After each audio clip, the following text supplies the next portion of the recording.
I'm your host, Welcome to another. You're joining me for Baby Bond Chapter 14, Urgent Care. After the governor's gala, you and your friends crowd into the back of a speeding limo as sharp stomach pains leave you double it over in your seat. I've got to freak out. Be calm. Close your eyes, focusing all your attention on your breathing. It's gonna be okay. It has to be. You feel another pain hit and the world begins to spin. Hold on, Miss Jen. We'll be at the hospital in no time. Yeah, if the driver would speed the hell up. Louisa glares at the limo driver through the Parisian window as Elijah navigates to the nearest hospital on his phone. Miles leans toward you, his voice calm and low, with a unmistakable edge of tension. Breathe, Jen. You'll be fine. Boone puts his front paw on your knee, looking up at you with big, worried eyes. Oh. You feel another stab of pain in your abdomen, followed by a wave of nausea and dizziness. Everything's spinning. World blurs, darkens around you, and you feel yourself starting to fade. Reach for Clint, reach for Miles, tell everyone you love them. Reach for Miles. As you start to lose consciousness, your hand manages to find Miles. He's squeezing your hand in a steady grip as his eyes lock fiercely onto yours. Jen, look at me. I've got you. Miles. One hand goes to your belly as you concentrate as hard as you can, hoping desperately to feel even the slightest movement inside. Please be alright, little baby. Please. Finally, you unable to hold on anymore, and everything goes black. The baby! You jolt awake, both hands going immediately to your stomach. Someone takes you by the shoulders, and you look up into Hannah's worried face. Hey, it's alright. You and the baby are both okay. Heart still beating rapidly in your chest, you finally pause long enough to take in your surroundings. We're in the hospital? Yes. You've been out for a few hours. You gave us quite a heck of a scare, Miss Jen. Boone was worried sick. Where is he? Is he alright? He's fine. The hospital's got a no pets rule, so he's in the limo. I'll go get the doctor. As Louise exits the room, Anna sits in her chair and takes one of your hands, giving it a squeeze. How are you feeling? Do you need anything? I got here as fast as I could. Honestly, I'm scared. I know you said it's fine, but I just have this nagging feeling that there's something wrong with me or the baby. Don't worry, I'm sure the doctor will put those fears to rest just as soon as he gets here. I hope so. The door to your room opens and Louisa re-enters with the doctor in tow. I found him, but I already regret it. Huh? What is that? Well, look who's awake. I'm Dr. Guerrero, but you can call me Doc G. Let's have a look at those vitals, shall we? The doctor goes to work, humming brightly to himself as he looks over your chart and takes your blood pressure. Everything's looking good here. You're the one healthy mama. If she's so healthy, why does she pass out? And what about the stomach pains? That seems worrisome.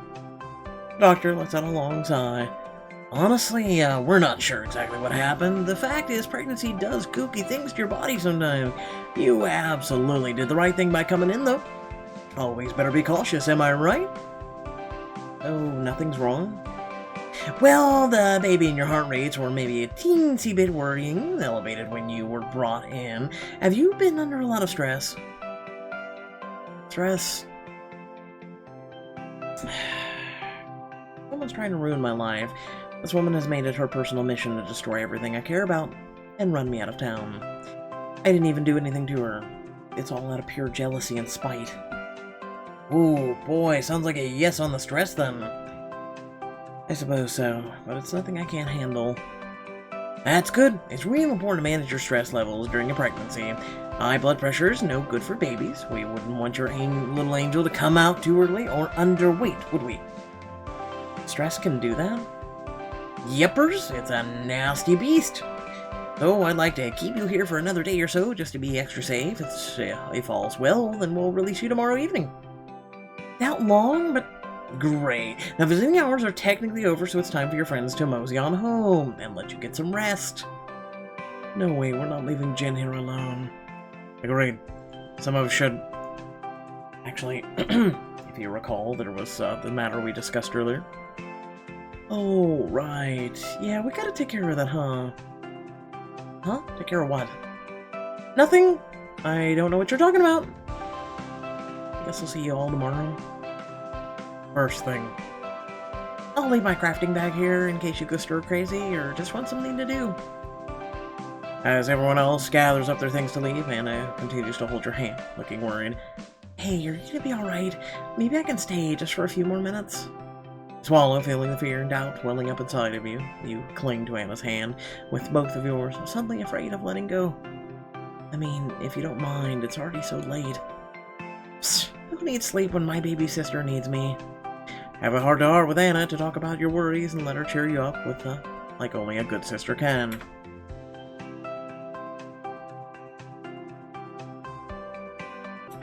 Can you stay a little longer? Doctor, can my sister stay for just a little bit longer? Well, come on. What's the harm in a little more sister time? He hems and haws for a moment, then grins. Oh, I can't say no to those faces. Alright, y'all, can I have another 20 minutes, but then it's bedtime, got it? Forever in your debt, dog. He hustles everyone else out of the room and shuts the door behind him. Now that everyone's gone, how are you really doing? Squeeze her hand, drawing comfort from the warmth of her grip. I'm scared, Anna. In fact, I'm terrified that something's gonna go wrong. First of all, nothing is gonna go wrong. You and the baby will be fine. Secondly, we always knew there was a possibility of something bad happening, right? So what's different now? Nothing, just I've been focusing so hard on making sure everything's ready for when the baby comes that I stopped thinking about all of that. But then there's this big fat reminder that a safe and happy delivery isn't a guarantee. Now I can't stop thinking about everything that can go wrong and that it could be my fault. Anna, what if I'm a bad mom? Even if everything goes fine and the baby's healthy, I could still mess everything up. What if I can't handle it and start to cry, burying your hands in your face in your hands as your shoulders quake with sobs? Anna gets up from her chair and wraps you in a tight hug, rubbing your back soothingly and coos. Jen, you're not doing anything wrong. You're going to have this baby, and you're going to be the best mom ever. But how do you know? Because I know you, and I know you're tough enough to handle this. Besides, this is your kid, right? Which means they're going to be tough as nails, just like their mama. Plus, with Clint's DNA mixed in there, the kid is going to be an unnaturally charming, attractive superhuman. Probably president someday. Can't help laugh, wiping tears from your face as Anna pulls away again. My kid, the future president? Wow, no pressure. Like I don't have enough to worry about. Now I'm responsible for raising a future leader of the free world? Please, you've always been good at taking care of people. Remember the boo-boo center? The what now? When I was 11 years old, I burned myself on a hot glue gun. Mom and Dad were out working in the yard, so you tore the bathroom apart looking for bandages while I bawled my eyes out. The next time I burned myself, oh, you were ready. You'd set up a desk made out of cardboard box and had it stocked with everything. I think I remember. Didn't I set it up on the front porch at some point? Yep. I saw the potential for growth right away, and within a couple days, Jen's Boo Boo Center was open for business. Before I knew it, all the kids in the neighborhood were coming up to you with scraped knees and bumped heads. It was cute. To think Mom and Dad were surprised when I went to business school. My point is, you're a smart, caring person who's got a knack for knowing what people need. It's part of what makes you so good at business stuff, and it's gonna make you an awesome mom. You really think so? I know so. Besides, it's not like you have to do it all alone. You've got friends who would kill for you. Probably literally, in Louisa's case. Most of all, you've got me. You're my baby sister, Jen, and I'm always gonna be here for you. Really. Even when I'm a sleep-deprived monster? Huh, I don't even have to deal with Grumpy Jen before. This is gonna be a whole new level of grumpy, Anna. We're talking days without proper sleep or caffeine. Bring it on. Auntie Anna's not going anywhere. Well, now I'm crying again, so thanks for that. I'm here to help. There's a soft knock at the door, and the doctor pokes his head into the room. Alright, kids, any longer and you're gonna get me in trouble. Fine, I'm going. Anna squeezes you tight one last time, and with it, all your worries seem to melt away.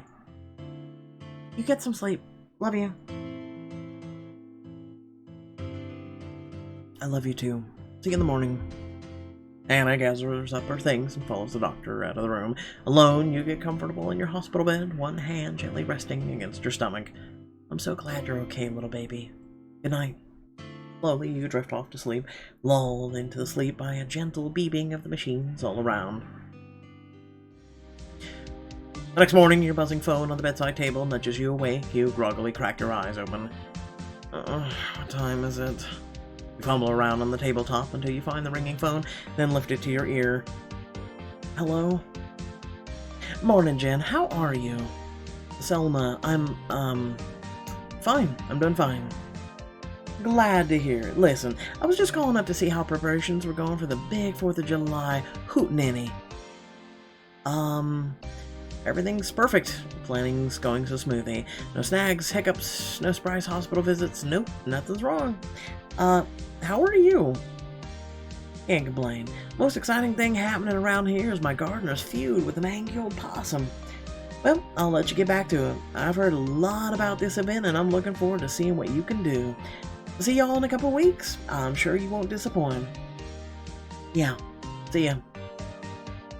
Shakily, you hang up the phone and stare into the space for a long moment. You gently rub your stomach with a sigh.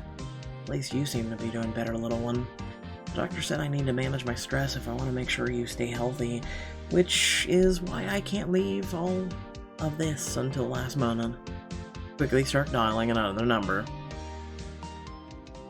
An hour or so later, the door to your room opens. Hannah comes in, followed by Clint, Miles, Louisa, Elijah, and Mariana.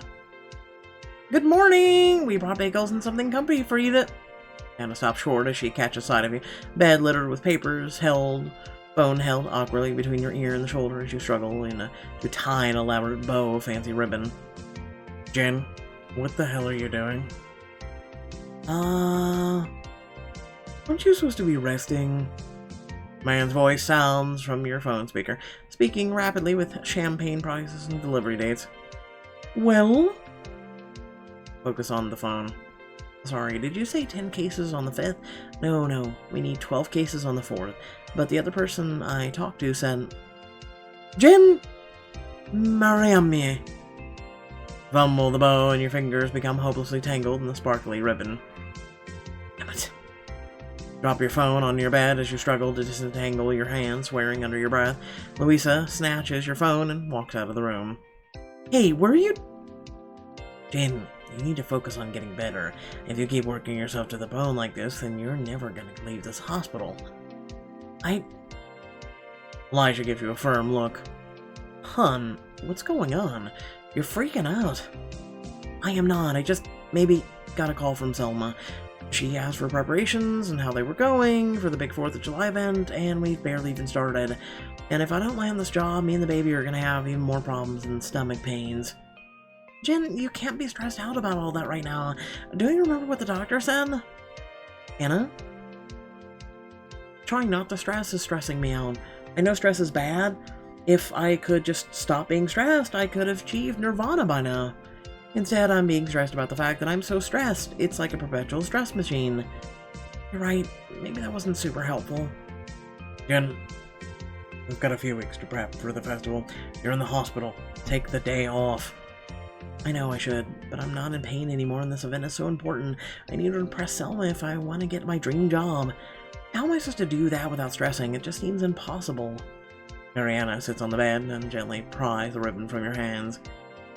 Sweetie, pregnancy is hard enough, and you're dealing with a lot of crap on top of that. Of course you're stressed. But the doctor said... The doctor is saying that you don't have to be some kind of unflappable Zen monk to have a healthy baby. But it would be a lot smoother if you learned to ask for help. As Anna speaks, Mariana holds up a perfectly tied ribbon bow, smirking a little. Well, I'll be damned. Okay, so that means... Wait! First, we gotta get you out of the stuffy hospital gown and into something comfy. Anna shoves a pair of pajamas into your arms and you step into the bathroom to change. You come out just as Louisa re-enters the room, muttering under her breath. Idiotos. And to teach a grown-ass man how to read a calendar.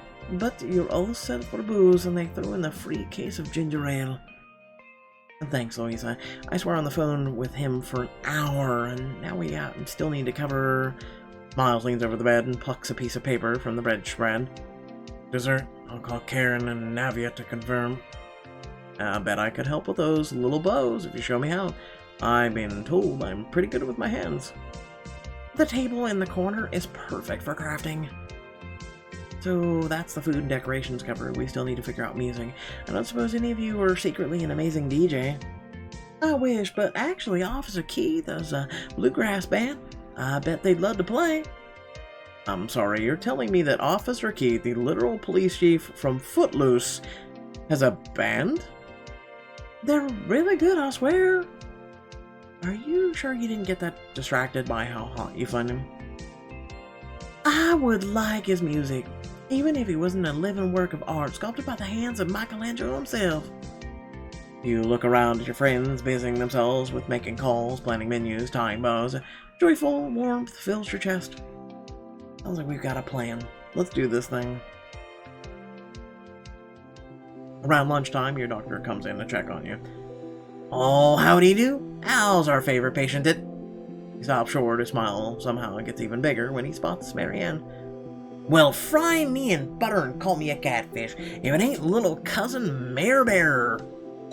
Peter, I didn't know you were working this weekend. Wait, you two are related? They do share a certain, relentless cheer. Mariana wraps your doctor in a tight hug and he waves his arms in mock distress. Oh no, not the hug monster! She'll crush me to death with her love! Someone stop her! Someone stop both of them, please. Mariana eventually releases her cousin and he comes over to examine your chart. How are we feeling this fine afternoon? Any more dizzy spells or sharp pains? Nope, feeling good as new and ready to get out of here. Well, now hold your horses, ma'am. I don't want to send you out back in that big scary world until you're absolutely positive you're still healthy. Just how long do you mean to keep her, Doctor? Oh, at least until the evening. Say 6 more hours? 6 hours? Doctor, if you think it's necessary. I can't say I'm looking forward to being here that long, but I appreciate you being so cautious. You know what they say, better safe than not safe. That's not a thing. Ugh, never mind. Peter, keeping her for an entire day does seem a bit overcautious, especially when she's feeling better. I know she's your friend, patient, and Bear, but right now she's also my patient, and I gotta make sure everything's fine. Doctor leaves, and you slump back in your bed with a groan. 6 more hours. Pretty sure I'll be tearing out my own hair by then. Not as much as we can do about that. I wouldn't be so sure about that if I were you. Clint shoots you a mischievous grin. My ma always said to make the best of a bad situation, you might be stuck here, but that doesn't mean we can't have a little fun in the meantime. I don't know what you've got in mind, but I'm in. Ditto. Anything's better than being stuck in this room for another minute. And I saw an unattended wheelchair on the hallway, just saying. You look around at the same 4 walls you've been staring at all morning, and then your friends' eager faces. God, I would love to get out of this room. Now's your chance to escape your boring room, make a little mischief, and have an adventure with your friends. Plus, you'll get a new patch for your baby blanket. Get me out of here. Please? Yes, please. I can't stand here any longer. Giggling, Anna slips out of the door of your room, returning a moment later with an empty wheelchair. Your chariot awaits, madame. Coast looks clear. Let's go. Glenn helps you into the wheelchair, and Anna pushes you out into the hallway. Outside your room, Anna flashes you a mischievous smile. She weaves your wheelchair back and forth. Runway's clear. Time to see what this puppy can do. Let's go. Turbo speed! Anna takes off running. Both of you shriek with laughter as the hallway streaks past in a blur. Oh my god, we're gonna crash! Alright, easy with the pregnant lady, Tokyo Drift. Hannah pushes you to the end of the hall into the elevator. The rest of your friends crowd in behind you. Anyone know where we're actually going? Because I haven't eaten since breakfast and I'm gonna need some carbs sad. I believe our Lady Jen is in charge of this radio. Lady Jen, huh? I can get used to that. Take me to the carbs, loyal subjects. Anne reaches behind herself to hit the first floor button. Boop! Next stop, cafeteria. Soon Louisa's pushing you around the cafeteria as you load up a tray with snacks. Nah, get the spicy almonds. They're way better. You say that like I'm just not gonna grab one of everything. Mariana snaps her fingers to get Miles' attention, pointing out a chocolate chip cookie on the high shelf. Hey, tall person, a little help here? There's an identical cookie right in front of you. That is an oatmeal raisin. I want a cookie, not a breakfast bar made of lies. Miles sighs and retrieves the cookie from Mariana. Clint and Elijah walk over a moment later, balancing several cups of coffee on trays. Y'all ready to check out my treat? Really? Thanks, Clint. That's so... You stop, laughing as Hannah dumps an armload of muffins on Clint's tray. My hero. Y'all I offered back when I wasn't suffering an entire country's muffin habit. Too late, you're the best. Treats in hand, you and your group make your way back towards the elevator when suddenly you spot your doctor eating at a nearby table. Jen, what are you doing out of your room? Run. Louisa, punch it. Yeah! You scoot past the table, giggling helplessly as the rest of your group trails behind. I'm embarrassed to be seen with all of you. Just get in the elevator, fun police. You eventually find your way into the empty lecture hall and everyone settles into the cushy chairs to eat. Hey, babe, incoming. From 5 chairs away, Elijah tosses an almond at Louisa, who catches it easily in her mouth. Whoa, Louisa, that was amazing. That was nothing. I can catch any almond you throw at me. It's true, this is her one party trick. That's so. Well, better think fast then. Clint tosses an almond underhand and Louisa turns in her seat to snap it up deftly in the air. The muscle facile. Someone give me a real challenge. Grin hefting an almond in your hand. You asked for it. I'll throw high, far high. You pitch the almond in the high arc that almost touches the ceiling. Louisa stands, eyes tracking the almond as if curves back down, and lands square on her outstretched tongue. Louisa chews smugly and high-fives Elijah. Damn, girl. Huh, I thought I asked for a challenge. Well, I know how I'm going to entertain myself at every party from ever now on. As Louisa returns to her seat, you notice Miles lingering near the whiteboard at the front of the room, a pensive look on his face. Is being here reminding you of your teaching days? Maybe. Mr. Dixon could be so kind to give us a little lecture for old time's sake. Miles rolls his eyes. Tempting, but no. Oh, come on, please! You love lecturing people. Hardly. Hey, Miles, what's the difference between a simile and a metaphor? The Aeneid is a ripoff of Odyssey. Simile and metaphor. Are you serious? I can never remember which is which. A metaphor is when you compare two things by directly equating one with the other. A simile... So, is that crazy like a fox metaphor? I believe that would be a simile. Wait, I thought that was an analogy. Analogies can use similes and metaphors, but they're usually more extensive. I'm so confused. Oh, for the love of... Miles turns his back on you and writes simile, metaphor, and analogy in huge letters on the whiteboard. He starts filling in a series of bullet points beneath each word, while everyone else struggles to hold in their laughter. Ooh, I get it now. So, this is like torture would be a simile, and metaphor version would be like... This is torture.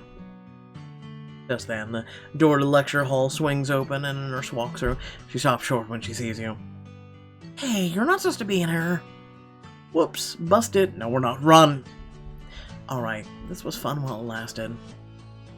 Everyone scoops up their snacks and starts heading for the door. As you leave, you see the nurse looking quizzically at the whiteboard. Huh, so that's what a simile is. You've collected 13 out of 16. As the day comes to an end, Dr. Guerrero walks you out of your room and down the hall. It was a pleasure meeting you, Miss Cassidy. You were a real treat to take care of. Hopefully we won't be seeing each other anytime soon. Oh, and I'm sure you're feeling better.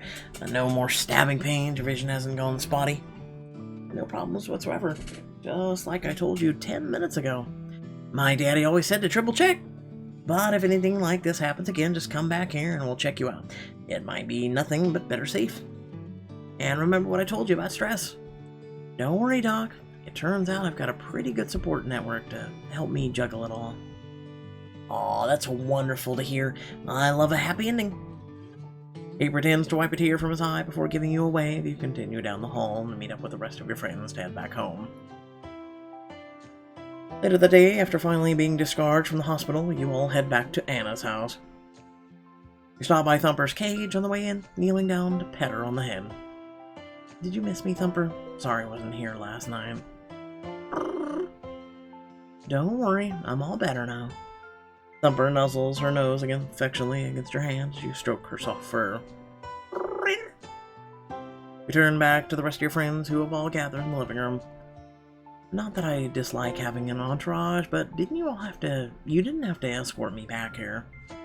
Pretty sure you're all in my entourage, but sure. Actually, that's another reason why we all need to swing by. We have a surprise. For me? Of course, silly. You see any other pregnant sisters around? Don't keep the poor lady in suspense. Go get it. Miles and Clank disappear into the next room, then return a minute later carrying something between them. Oh my god, a crib! We knew you didn't have one, so here. Run your hands over the smooth wooden rails, marveling at the glossy, honey-colored wood. Intricately delicate, detailed animals are carved into the grain, and a plush blanket full of woodland creatures completes the crib. It's so beautiful. Clint, did you make this? I designed it, sure, but everyone helped pitch in to make it. And I got the splinters to prove it. I love the craftsmanship, animal carvings, blanket. Craftsmanship. I'm honored to have Clint Covington original. It's definitely becoming a Cassidy family heirloom. Clint smiles, rubbing the back of his head. Well, shoot. I'm just glad you like it. You turn to your friends, tears welling up in your eyes. I don't know what to say. Thank you all so much. You don't gotta say anything. We're here for you, sweetie, and we're gonna keep being here. That includes helping you prep for the festival. Take some time off. We'll handle everything while you're gone. Are you sure? After Hannah's lessons, I think I'm basically a craft master. You've at least mastered the art of tying a bow. And on the 4th of July, we'll be there to set up. You need someone to keep the caterers in check. If they step out of line, they'll have to answer to me. For now, just focus on getting better. As you look over the smiling faces of your friends, you can't help but beam. Y'all are the best. Now bring it in. Laughing, you pull everyone into a group hug, basking in their warmth and support for several long seconds. Alright, you're all great, but I'm maxed out on affection for the day. I need to go chop something. Not it. I feel about ready to keel over myself. Good night, everyone. Good night, Anna. Sweet dreams, Jan. As everyone begins to make for the door, you find yourself looking after them and notice Clint and Miles lingering. Miles pauses by the door and meets your gaze. You don't look like you're ready to sleep yet. After today, I think I need to take an hour to chill. I could stick around and help you. Chill, if you'd like. Really, the mayor doesn't have any important matters to attend to? Miles' intense blue stare sends a little shiver up your back. You're important. Maybe it would be nice to have some company. Ask a special someone to stay for a chance to escape your stress and to talk about what the future holds. Invite someone to stay. Miles. Actually, Miles, would you mind staying for a little while? Miles nods. Sure. You say goodnight to the rest of your group, and Anna gives you a knowing smile as she retreats to her own room. You and Miles head to your room and take a seat on the plush comforter. Wraps an arm around your shoulders as you lean back on the pillows, cuddling close. It feels like it's been so long since I took any time to relax. I don't even remember how to do it. I ain't exactly the best at it either. Maybe we can figure it out together. What do we need to feel better? Someone to do all of our work for us.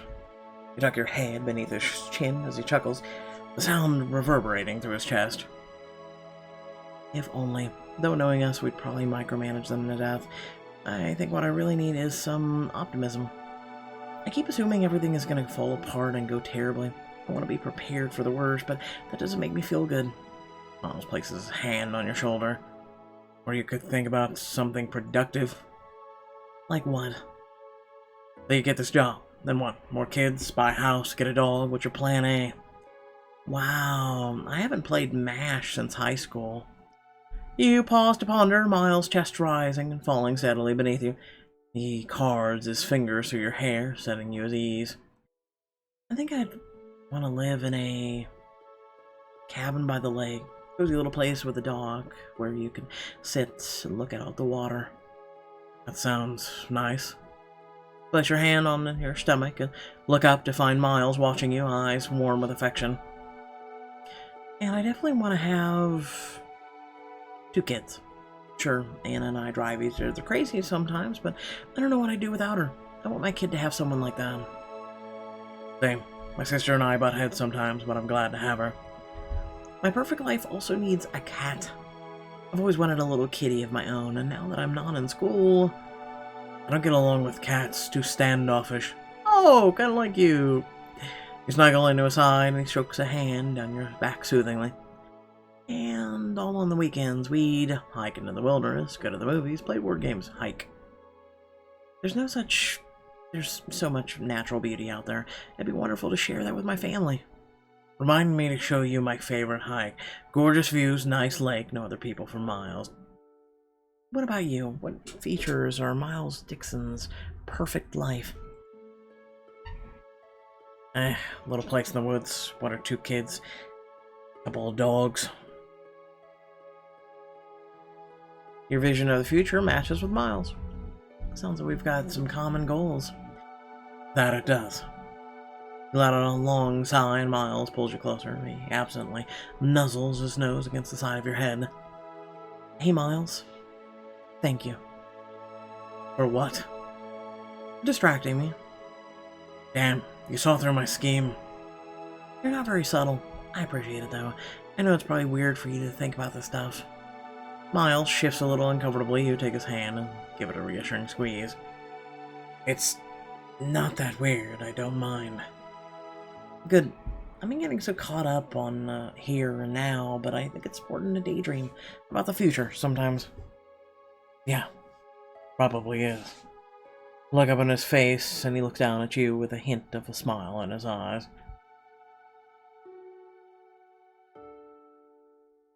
You gently take hold of Miles's chin and draw him into a gentle kiss. His lips are soft against yours and slowly melt against him. Each touch smolders your belly, warm and comforting. Miles curls one hand behind your neck and pulls you in a deepening kiss. He runs his tongue over your lips. You shudder in his arms. You dig your fingers into his shoulder and he groans. Again.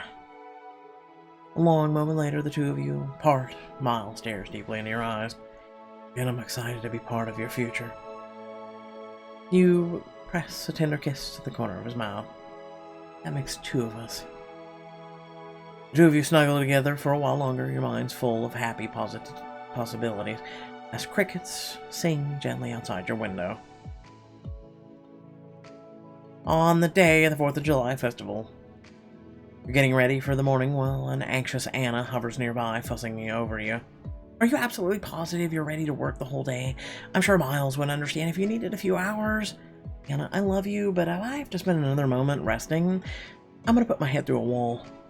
I've got this, I promise. Okay, I'll meet you at Elijah's then. I just gotta drop off some boxes at the dance hall first. Grab your bag and head out the door. Outside, the whole town is decked out in red, white, and blue. Bright banners flutter in the warm breeze, wishing you a happy 4th of July. Today's the day. You take in the festivities, and nervous quiver slowly growing inside of you, until you rest both hands solidly on your stomach and take a deep, determined breath. Let's show them all what we can do, little one. Will the big 4th of July festival be the moment of triumph? Find out in the next chapter of Baby Bump. Speaking of triumph, thank you all for watching. Please remember to like, share, and subscribe. Head down to the description below, links to social media, Discord if you'd like to support me and my content. And hey, if you'd like, we streamed quite a bit of Fortnite as well as Escape from Tarkov last night. Feel free to check that out on Twitch. Also, feel free to come by Twitch sometime. Chill, hang out, whatnot. Also, a link to our Discord down below where you can come and chill all the time, chat with me as well as a lot of others, and just share whatever you want, do whatever you want, within reason or within following the rules. Aside from that, feel free to support the channel. Make sure you are subscribed. If not, you do that, and also make sure to hit that bell icon to receive notifications. And without further ado, thanks for watching. Catch you on the next video. Peace.